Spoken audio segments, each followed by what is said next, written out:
Los cristianos somos llamados al estudio de la Biblia. Es a través de la palabra de Dios que podemos conocerle y crecer. 104.1 Redentor presenta al pastor José Martínez en Bíblica. Hola, soy el pastor José Martínez Villamil y este es tu programa Bíblica, estudio y respuestas de la palabra de Dios, programa que tiene como propósito ayudarte a conocer mejor a Dios a través del estudio de la Biblia y que se transmite semanalmente por aquí, por Redentor 104.1 desde San Juan, Puerto Rico y a través de internet para todo el mundo. Muchas gracias por tu fiel sintonía y te recordamos, como siempre solemos hacer, que puedes escribirnos y compartir con nosotros comentarios y por supuesto tus preguntas a la dirección electrónica pregunta@biblica.com. Repito, pregunta@biblica.com y no olvides, Bíblica siempre con 2K. Nuestra oración a Dios hoy es adaptada del Salmo 24, que dice: Tuya es la tierra y cuanto la llena, el orbe y cuantos lo habitan. Pues tú lo fundaste sobre los mares, lo asentaste sobre los ríos. ¿Quién subirá a tu monte? ¿Quién podrá estar en tu santo recinto? El de manos limpias y puro corazón, el que no suspire por los ídolos ni jura con engaño. Este logrará tu bendición, tu perdón, oh Dios, su Salvador. Esta es la generación que te busca, la que acude a tu presencia, Dios de Jacob. Amén. Hoy continuamos con nuestra serie sobre el Evangelio según San Mateo y en el estudio número 9. Dicho esto, bienvenidos a Bíblica, un programa de estudio y respuestas de la palabra de Dios. Estás en sintonía del programa Bíblica, estudio bíblico sistemático y enseñanza de cómo estudiar las Escrituras, con el análisis del doctor José Martínez. Bienvenidos de regreso a Bíblica, estudio y respuestas de la palabra de Dios. Y antes de entrar de lleno en el estudio, un anuncio muy importante. Ustedes que escuchan regularmente 104.1 Redentor saben que ya está programado un viaje tras los pasos de Pablo, auspiciado por este programa, con mi participación y también la del pastor Jesús Manuel Torres. Y lo que queremos anunciar es que este viaje, que se va a celebrar del 20 de junio al 4 de julio, la primera reunión de los interesados será este próximo sábado a la 1 de la tarde, aquí en las facilidades de Redentor en la 65 de Infantería. Así que recuerden, estás interesado, tienes preguntas, con mucho gusto ven, aquí estaremos próximo sábado a la 1 de la tarde. Estamos, como hemos dicho, estudiando Mateo, y cuando en este programa estudiamos la Biblia, tratamos de hacerlo de una manera expositiva, paso por paso, pasaje por pasaje, pero también aprovechando cada oportunidad para explicar cómo es que se resuelven alguna clase de problemas en el estudio bíblico cuando nos topamos con alguna palabra difícil o clave, como es el día de hoy. Ya hemos visto hasta aquí cosas muy interesantes. El tema principal de este evangelio, que se distingue particularmente de los otros dos sinópticos. El precursor Juan el Bautista, hablamos de él, el bautismo de Jesús, la tentación, el ministerio de Jesús que comienza trayendo luz en medio de la oscuridad, eligiendo los discípulos, haciendo milagros y, por supuesto, enseñando. Y de enseñanzas es que estamos hablando ahora. Estamos hablando sobre el Sermón del Monte en el capítulo 5 de Mateo.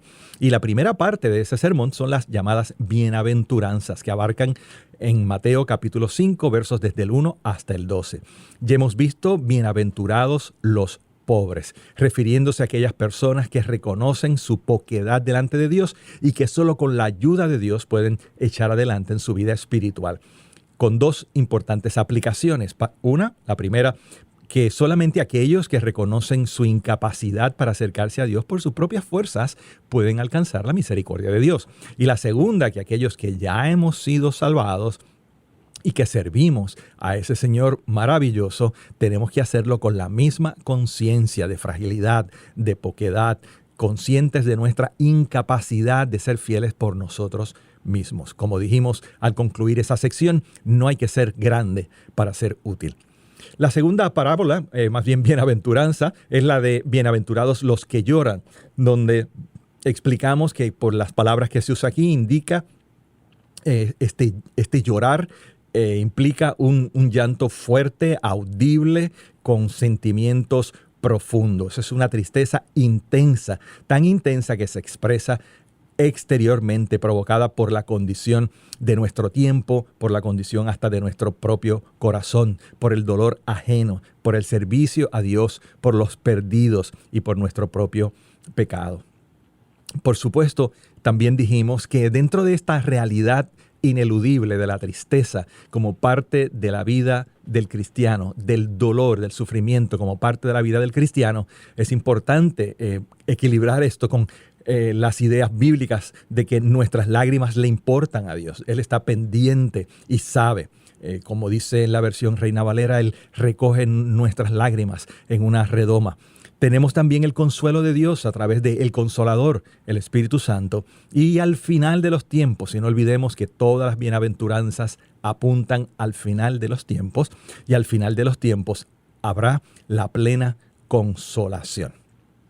Y esta bienaventuranza, como sugerimos la vez pasada, debería ser la cura contra esta idolatría de la alegría, como le llamamos, este exceso de atención a sentirse alegre, feliz, sea como sea, a través de las emociones, y permitir que se ofrezca como promesa irrefutable de Dios, que si eres cristiano vas a estar contento y en victoria todo el tiempo, prosperado y todas esas cosas. No es lo que enseña esta bienaventuranza. La tercera bienaventuranza, que es donde estamos en este momento, dice: bienaventurados los mansos. Así dice en la Reina Valera, en la Nueva Versión Internacional, dice bienaventurados los humildes, y entraremos en esa distinción dentro de poco. Dichosos los humildes, dice la Nueva Versión Internacional, porque recibirán la tierra como herencia. Bienaventurados los mansos, porque ellos recibirán la tierra por heredad, dice la Reina Valera. Aquí volvemos a ver lo que ya en las dos parábolas, bienaventuranzas anteriores, hemos visto. Y es que estas bienaventuranzas, estas enseñanzas sobre la vida ética del reino y la conducta del reino y la bendición de Dios sobre aquellos que se esmeran en obedecerle en el reino de Dios, todas estas bienaventuranzas van en contra de lo que tanto la cultura de los tiempos de Jesús como la cultura actual presentan como las reglas de vida. Y aquí específicamente se presenta en un rasgo del carácter que no suele ser aplicado, no suele ser buscado con atención y con intención, aún por nosotros los creyentes. Las bienaventuranzas entonces suelen ir en contra de la cultura actual.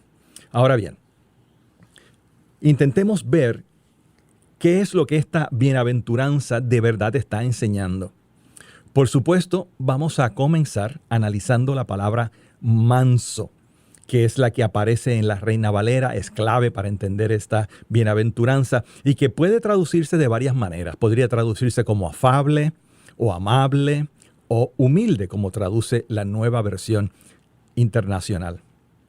La palabra griega que aquí se traduce en los evangelios solo se usa en Mateo en 3 lugares. Y esto es muy importante, como también explicaremos en breve. En el capítulo 5 y verso 5, que es nuestro verso, pero también en 21:5 de Mateo, donde dice cuando Jesús está llegando en su entrada triunfal a Jerusalén, como le llamamos, dice: digan a la hija de Sión, Mateo 21:5, mira, tu rey viene hacia ti, humilde y montado en un burro, en un burrito, cría de una bestia de carga. Y aquí nuevamente, leyendo de la Nueva Versión Internacional, en lugar de manso, como dice la Reina Valera, encontramos humilde. La tercera cita y clave para tratar de discernir si esta palabra se debe traducir como manso o como humilde, la encontramos en Mateo 11, 28 y 29, donde Jesús está diciendo lo siguiente: vengan a mí todos ustedes que están cansados y agobiados, y yo les daré descanso. Carguen con mi yugo y aprendan de mí, pues yo soy apacible y humilde de corazón, y encontrarán descanso para su alma, porque mi yugo es suave y mi carga es liviana. Así que la pregunta que tenemos que enfrentarnos ya al comienzo del estudio de esta bienaventuranza es: ¿cómo debemos traducir esa palabra? ¿Manso? ¿O debemos traducirla humilde. En este último verso, específicamente el Mateo 11:29, que ya leímos, la palabra se traduce como apacible. ¿Y por qué? Si en otros lugares la Nueva Versión Internacional la traduce como humilde, aquí no ocurre y no la traduce como humilde.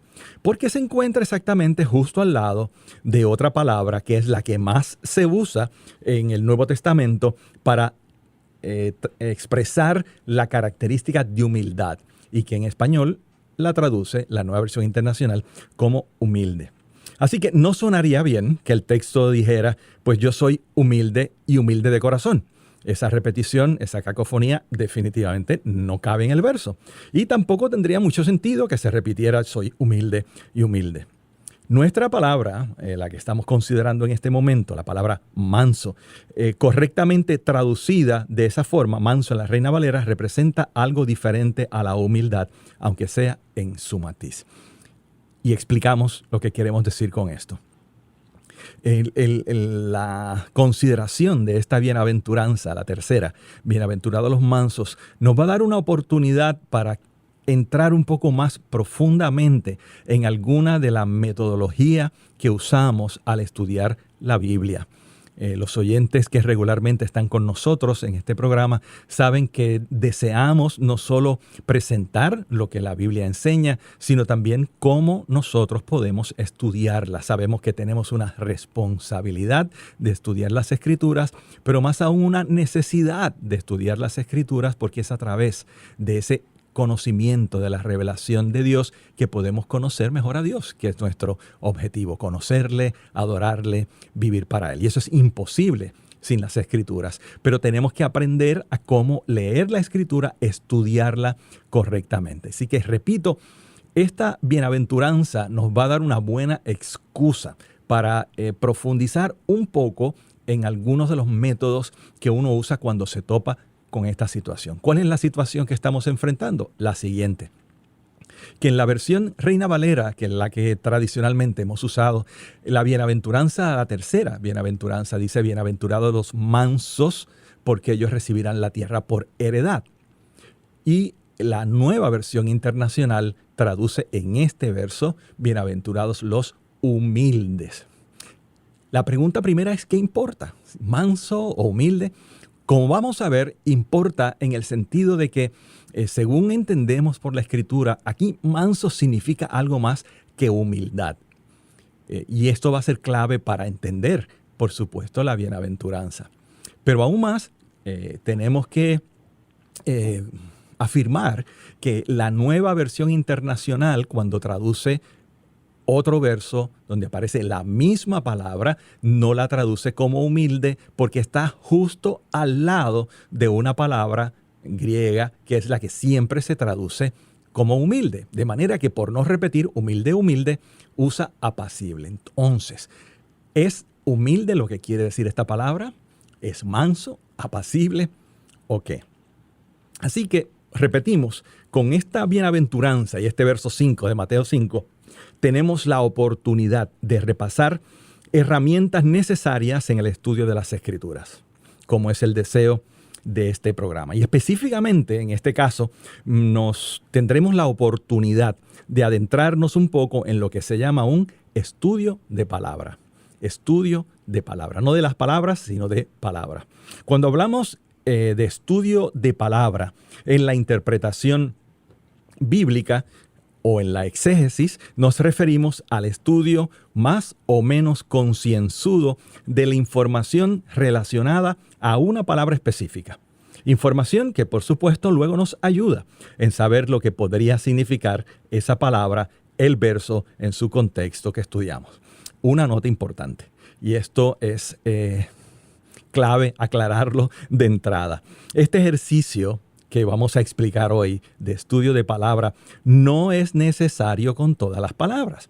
La mayor parte de las Escrituras la podemos leer, estudiar y entender sin entrar en estos estudios más profundos y hasta un poco técnicos. La mayoría de las Escrituras la podemos entender, repito, sin hacer esto.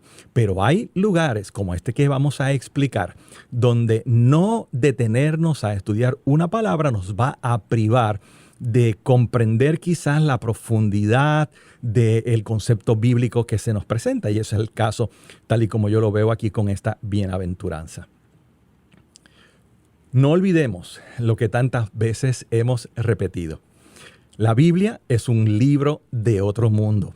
Fue escrito en otro idioma, en otro lugar, en otro tiempo. Y es por eso que, por la dificultad que a veces puede representar la traducción, es por eso que a veces hay que hacer un alto y considerar todos los factores alrededor de ese fenómeno, de este libro, de otro mundo, otra lengua, otro lugar, otro tiempo, para sacarle el verdadero o el más cercano sentido a la intención original, en este caso del Espíritu Santo a través de Mateo.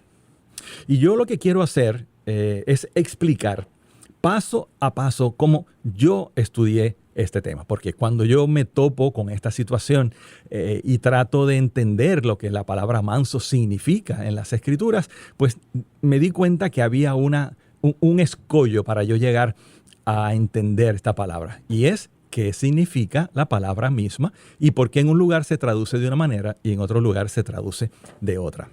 Espero que estén conmigo.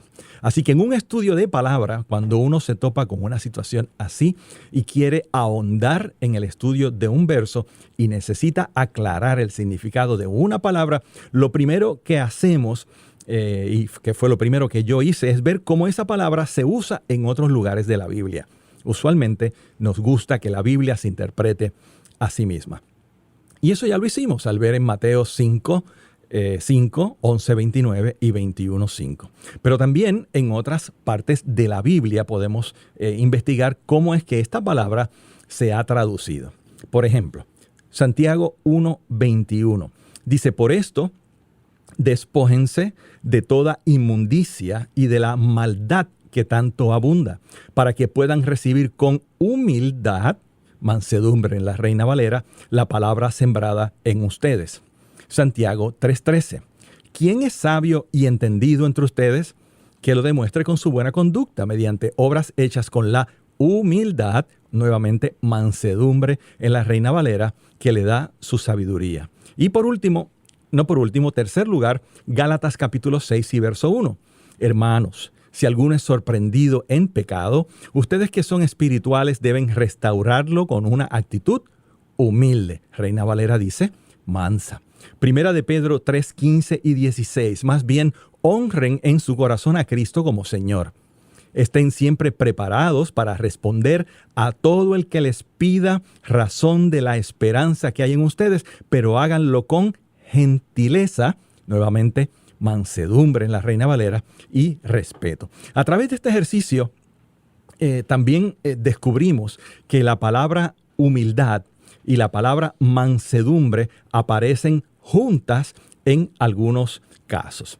Esto apunta, y este es quizás el punto que quiero transmitir con esta sección, esto apunta, igual que ya lo vimos en Mateo 11, 29 y 21, que la palabra manso y la palabra humilde no necesariamente son sinónimos.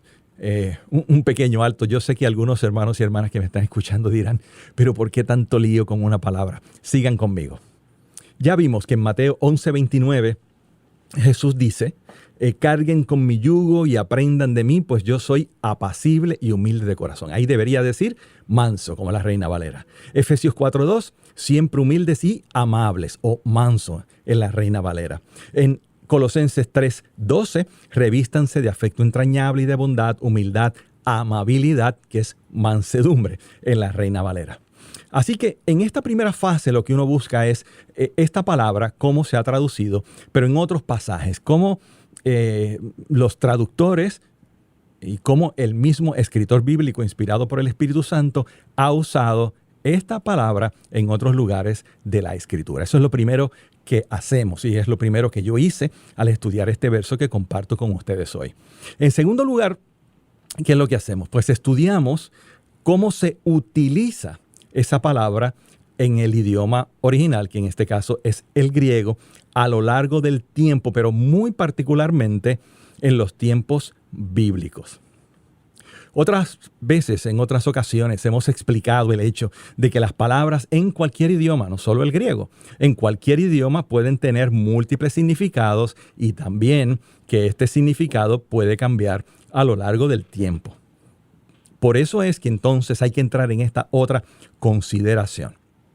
Para estos últimos pasos, disponemos de varias herramientas y no hay que ser un erudito en las lenguas originales de la Biblia para entrar en esta clase de estudio. Podemos comenzar por lo que dicen los diccionarios bíblicos y los llamados lexicon o lexicones, que son volúmenes dedicados a la traducción, a la definición de palabras, en este caso del Nuevo Testamento. Es como si fuera un glosario. A eso le llamamos un lexicon. Y en el griego, pues hay esos diccionarios que se dedican solo al lenguaje, tal y como se usa en la Biblia. Y en ellos encontramos que la palabra griega que estamos considerando, manso, pudiera significar, como ya habíamos visto, suave, gentil, manso, calmado, con autocontrol. Con esto en mente, acudimos entonces a otras fuentes de información sobre el griego en el Nuevo Testamento y aquí tenemos que admitirlo, aquí entramos en una fase un poco más técnica, aunque todavía estamos hablando de herramientas al alcance de personas que no saben o no son expertas en el griego, como yo tampoco lo soy. Pero bueno, vamos a pausar para aquí a dar un descanso a nuestra mente que está bastante ocupada con estos conceptos. Disfruta de esta melodía espiritual y regresamos en breve. Esto es Bíblica. Sigue en sintonía del programa radial que te brinda herramientas para estudiar y comprender las Escrituras. Volvemos a Mateo y volvemos a este estudio que quizás resulta confuso para muchos de nosotros. Y no hay problema en sentir confusión. Parte del propósito de yo tomar este tiempo con este verso en particular es que podamos apreciar cómo en algunos casos, porque repetimos que la mayoría de la escritura se entiende fácilmente, pero en algunos casos, para de verdad honrar la palabra de Dios y entender lo que Dios está tratando de decirnos, tenemos que ahondar, tenemos que pausar, tenemos que investigar. Para muchos de nosotros, pues eso ya lo ha hecho alguien por nosotros, ¿no? El maestro, quizás en la clase de escuela bíblica, en el instituto, o el predicador que se preocupa por este tipo de cosas. Pero bueno, el estudio o la profundización con esta palabra, para aquellos que han sintonizado ahora, estriba en lo siguiente. Estamos viendo las bienaventuranzas en Mateo capítulo 5 y hemos visto cómo esa tercera bienaventuranza, la Nueva Versión Internacional, traduce bienaventurados los humildes, mientras que la Reina Valera dice bienaventurados los mansos. Y aquí la discusión es si manso es lo mismo que humilde. Y como quizás ya van viendo, mi propuesta es que no es lo mismo y que aquí la Reina Valera lleva una ventaja porque la palabra manso es diferente a humilde y representa algo clave para el mensaje de las bienaventuranzas. Por eso es que estamos tomando este tiempo. Y como dijimos, pues ya hemos tomado la primera parte, que es considerar las diferentes definiciones en el griego, también cómo se ha usado en otras partes de la Biblia. Y decía que cuando llegamos a esta etapa podemos o debemos quizás, más bien sabemos que podemos contar con algunas herramientas que nos llevan un poquito más profundo. Y quiero mencionar rapidísimo dos que usamos con alguna regularidad. Una se llama Louw-Nida. Esto es una herramienta que usan los traductores bíblicos. Y el Diccionario de Teología del Nuevo Testamento, en inglés, conocido como Kittel, que en su versión compendiada es un solo volumen, pero la obra completa son 10 volúmenes. Bueno, todo esto para decir que cuando uno consulta estas obras y mira el significado de estas palabras, va a ver que de nuevo hay una gama de significados posibles para esta palabra. Bien, hay una gama de gentil, de amable, etc.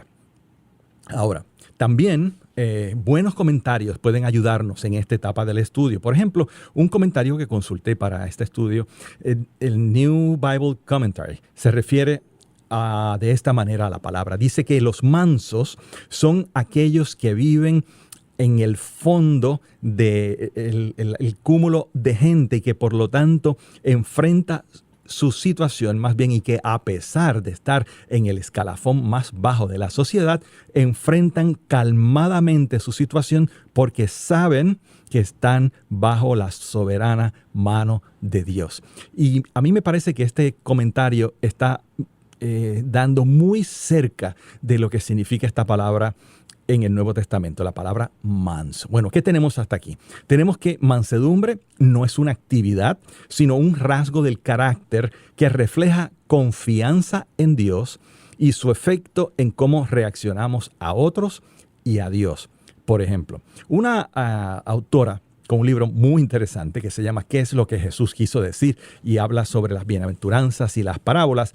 Ella sugiere que esta palabra debería enfocarse o traducirse como la conducta parecida a una oveja. Claro está, traducir una palabra con toda una frase pues no siempre es lo mejor. Pero el hecho de que ella se preocupe por esto y el estudio que respalda su argumento nos dejan ver, repito, que manso es más que humilde. Y el punto de ella es que en Mateo, ser manso es ser como Jesús.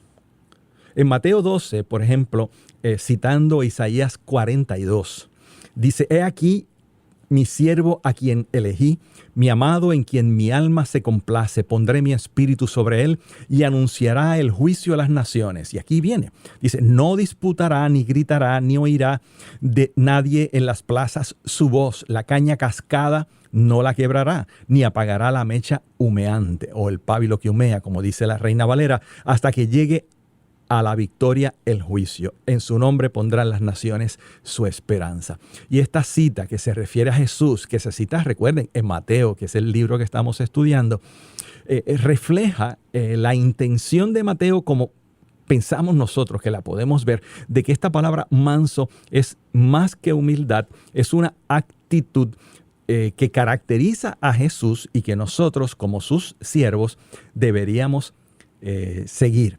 Y esta característica, como esta autora le llama, es la conducta mansa de una oveja. Y por supuesto, para seguir en esta línea tenemos que recordar otro pasaje en Isaías que habla también de Jesús y particularmente de su muerte en la cruz, etc. Dice en Isaías 53:7: fue oprimido y él se humilló y no abrió la boca.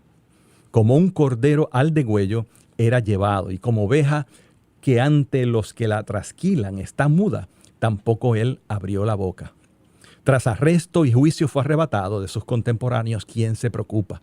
Fue arrancado de la tierra de los vivos. Por las rebeldías de su pueblo ha sido herido, y se puso su sepultura entre los malvados y con los ricos su tumba, por más que no hizo atropello ni hubo engaño en su boca.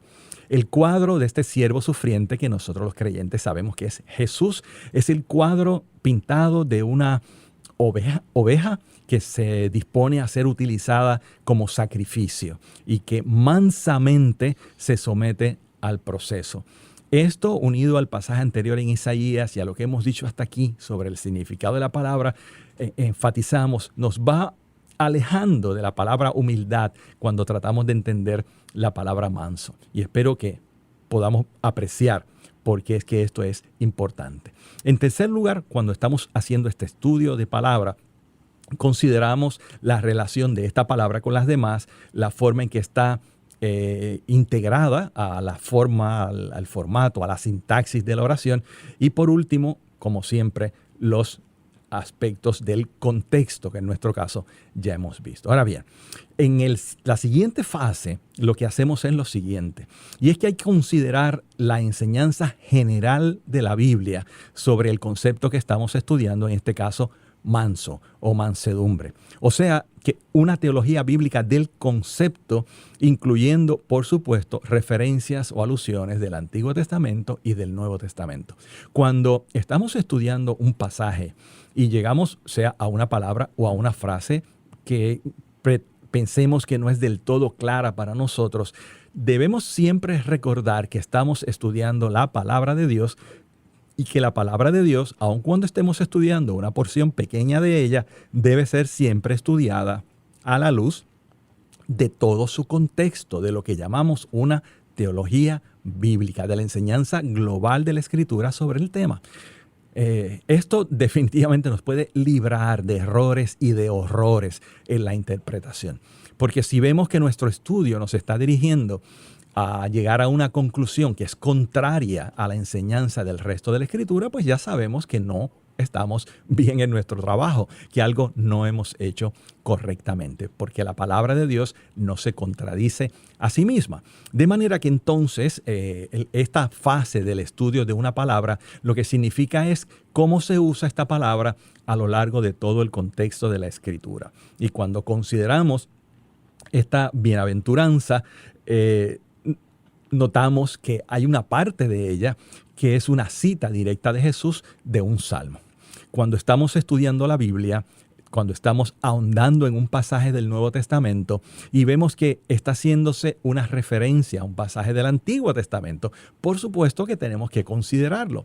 No olvidemos que estos escritores bíblicos, aparte de la inspiración de la Escritura, están saturados por la literatura bíblica del Antiguo Testamento.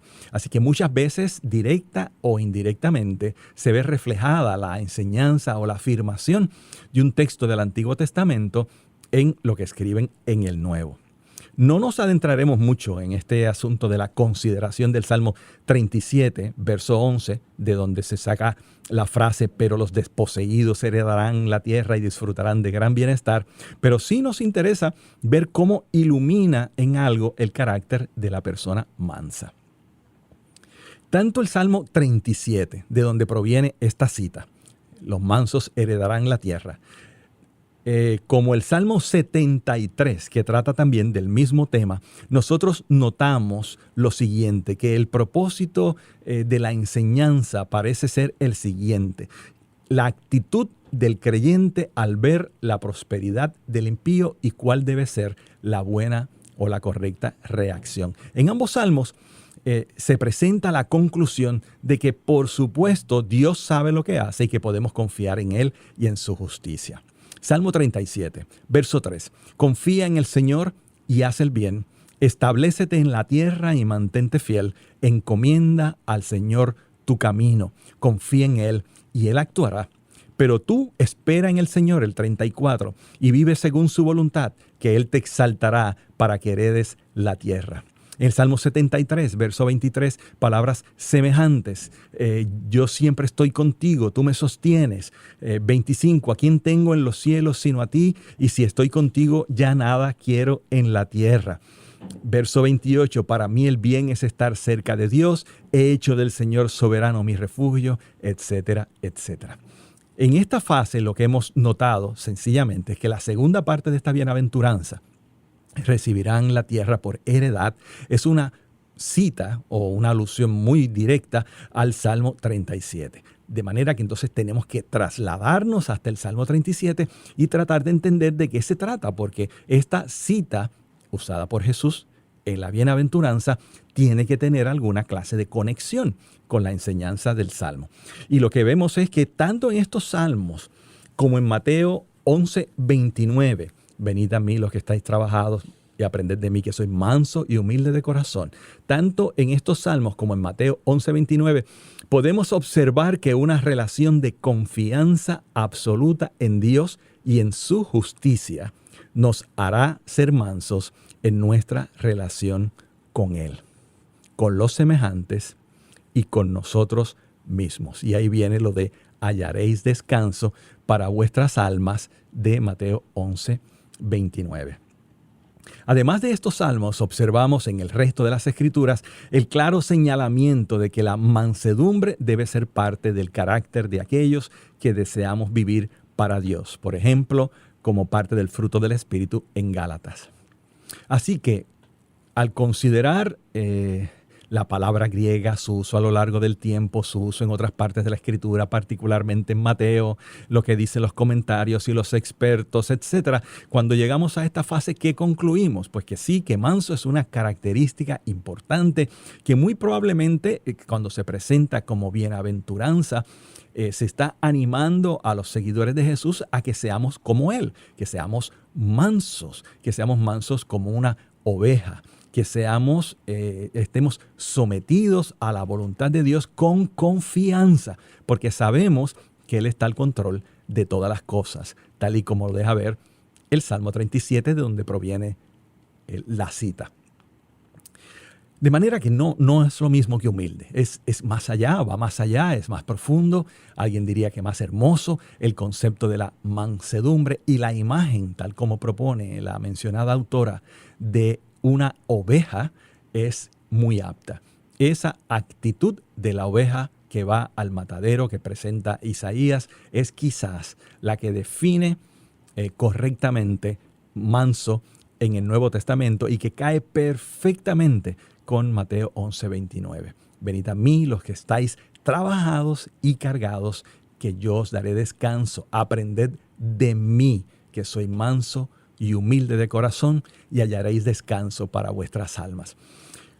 Cuando Jesús habla de bienaventurados los mansos porque ellos recibirán la tierra por heredad, entonces está presentando un rasgo del carácter de los que le seguimos a Él, de los que somos parte del reino de Dios. Y es, repito, una actitud de confianza, es una actitud, alguien diría, pasiva, de confianza en Dios, donde a pesar de las circunstancias difíciles que puedan rodearnos, a pesar de que veamos a los malos prosperar, a pesar de que pensemos que el que más ruido hace es el que consigue la atención de Dios, a pesar de todo eso, nosotros confiamos en la acción de Dios, quien es el soberano Señor sobre todas las cosas, y nos sometemos a su voluntad mansamente. Y por supuesto, esto tiene que tener un efecto no solamente en nuestra relación con Dios, que es lo que hemos enfatizado hasta aquí, pero también en nuestra relación con los semejantes. Alguien diría, José, esto es demasiado trabajo. Bueno, puede parecernos así, que esto es demasiado trabajo para entender una simple palabra. Pero como ya hemos dicho antes, honramos la palabra de Dios cuando nos esforzamos en atenderla, en entenderla correctamente. También ya hemos dicho antes que no siempre una palabra bíblica o un verso bíblico requieren tanto trabajo para comprenderse. Lo hemos dicho, la mayoría de las escrituras se entiende con mucha más facilidad o con mucho menos trabajo que esto. Pero en este caso, toda esta labor, me parece a mí, enriquece el estudio y el resultado de nuestro estudio. Cuando podemos obtener quizás más que palabras, una imagen que define la palabra mansedumbre y manso y que nos permite entonces procurar ser así, procurar ser como nuestro maestro. Así que, resumiendo, la palabra manso, usada en esta tercera bienaventuranza, representa una relación de confianza absoluta en Dios y en su justicia que nos hace dóciles en nuestra relación con Él, con los semejantes y con nosotros mismos. Es ser como nuestro maestro. Jesús, hallando en el proceso de ser mansos, descanso para nuestras almas. Bueno, aún no hemos finalizado con esta bienaventuranza. Continuaremos la semana próxima. Que Dios les bendiga y hasta la semana que viene. Estuvo en sintonía de Bíblica. Puede escribir sus preguntas a pregunta@biblica.com. Será hasta el próximo lunes.